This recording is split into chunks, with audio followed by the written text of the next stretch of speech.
You silly human. Here we are again.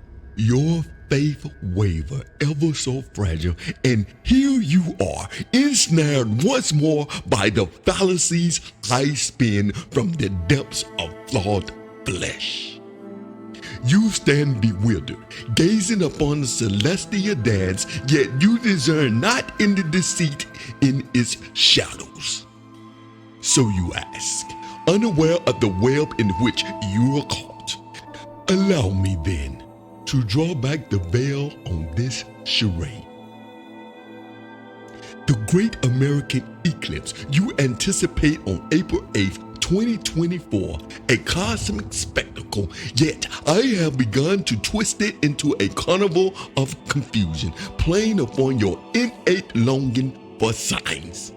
You cling to these omens as if they hold the key to the mysteries of the divine, just as I have whispered to you through the ages. So as you await the signs, the unfolding of his divine plan, be weary of the weave of the webs I weave. For I am sin, ever present, ever persistent, the darkness that lead to overshadow the light. In the end, it's not the signs you should fear, but the deceit I cloak them in. Beware, for even in Revelations, I seek to deceive, to lead astray, to claim souls for the shadow. The true Christ needs no herald of lies, no puzzle hidden in the stars crafted by my hands. And still, I watch you scurry for signs, for wonders, as if they are the beacons of truth, when in fact they are but lures pulling you into the darkness where I reign. No sign shall be given except for that of Jonah, a declaration of the inevitable that requires no grand gestures from the heavens. His coming will be undeniable, a truth self-evident, not whispered through deceivers such as I. Yes, the Bible speaks of signs, foretold markers on the path to the end. There will be signs in the sun, moon, and stars. On the earth, nation will be in anguish and perplexity at the roaring and tossing of the seas. Your scrolls, Luke 21:25. These celestial signs, unlike the deceptive whisper I weave, are heralds of his ultimate plan, the divine tapestry unfolding as ordained. And while I lure with lies, Christ spoke of truths. He promised the comings of such signs, but with a caution, not as a mean for fear of false prophecy, but as a signal of the creation groaning, awaiting redemption. He warns of turmoil, of nations in distress, of the heavens themselves shaking. Yet these are not for you to decode or decipher through the lens of fear or fascination. I've seen you stray, enamored by the miraculous, neglecting the enduring faith that lies not in the tangible, but in the steadfast promise of Scripture. Let the eclipse be nothing more than a reminder of the grandeur of creation, and let not your hearts be troubled by the lies woven into its passing shadow. Let me give you a few examples of signs and wonders that have failed humanity in the past. Signs and wonders that I weave from my domain. First, there was the Great Disappointment on October the 22nd, 1844. This event is related to the Millerite movement, founded by William Miller, who predicted that the second coming of Jesus Christ would occur on this date. Thousands of his followers, known as the Millerites, were convinced that they would witness the end of the world. When the prophecy failed, it led to a widespread disillusionment, and the event came to be known as the Great Disappointment.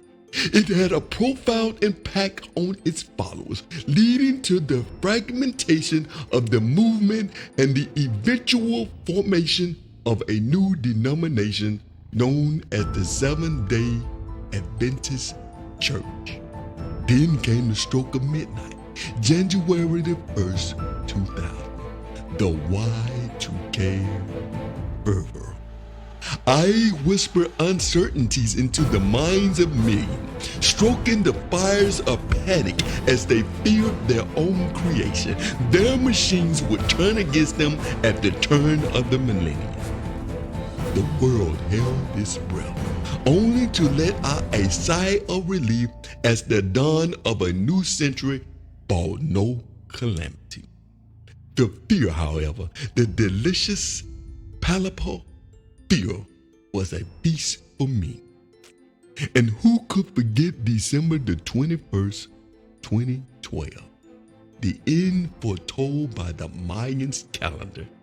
I watch with glee as some succumb to despair while others prepare for an apocalypse that would never come. The sun rose again on December the 22nd and the world found itself unchained.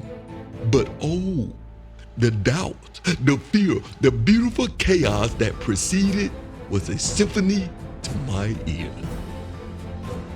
Harold Camping, Prophecies in 2011, another delightful charade. I whisper encouragement to his follies, watching as he and his followers proclaim the end, not once, but twice in the same year. The aftermath, the disillusionment and despair were like wines to my lip, sweet with the taste of broken faith. In each of these moments, I was there, a shadow, a whisper, a shiver of doubt. I thrive in the uncertainties, the fear, the chaos that would follow unfulfilled prophecies. But in these moments, humans show their true nature, their fear, their hopes, their boundless capacities for belief, and their profound susceptibilities to despair. And I am there, always to relish in the beauty of their imperfection, the symphony of their fears. So hear me now, as I divulge the secret I'd rather keep. Signs will emerge, and so shall he, but not on the whims of fortune tellers, nor by the deceits of my making. Stand vigilant in your faith, for the true narrative is not written in the constellation, but inscribed in the word by him who authored all. Watch the skies if you must, but know that in their vast expanse I prowl, ready to twist wonders into waywardness. I am sin, the eternal deceiver, casting shadows over light, seeking to shroud the clarity of revelation with the veil of mystique. Beware, for even amidst the divine proclamation, I plot to claim you for the night. Remember, Satan used various means to trick humanity, obscuring his presence and influence to lead people astray. It is said that by making people believe he does not exist, Satan can operate unimpeded, promoting sin and creating discord without being recognized or opposed. The greatest rules I, sin, ever played was convincing the world that Satan is but a fable in the presence of the divine tabula. For in the truth he declared, but about the day or hour no one knows, not even the angels in heaven, nor the Son, but only the Father. These signs are markers, yes, but not for speculations or sensationalism, which I in my darkness might twist to my advantage. So hear me as I utter what I wish to conceal. The signs will come, as will he, but not by the prediction of those who claim foresight, nor at the behest of the wonders I mimic. Be vigilant, not in fear, but in faith. For the truth lies not in the stars, but in the word, and in him who crafted both. I am sent.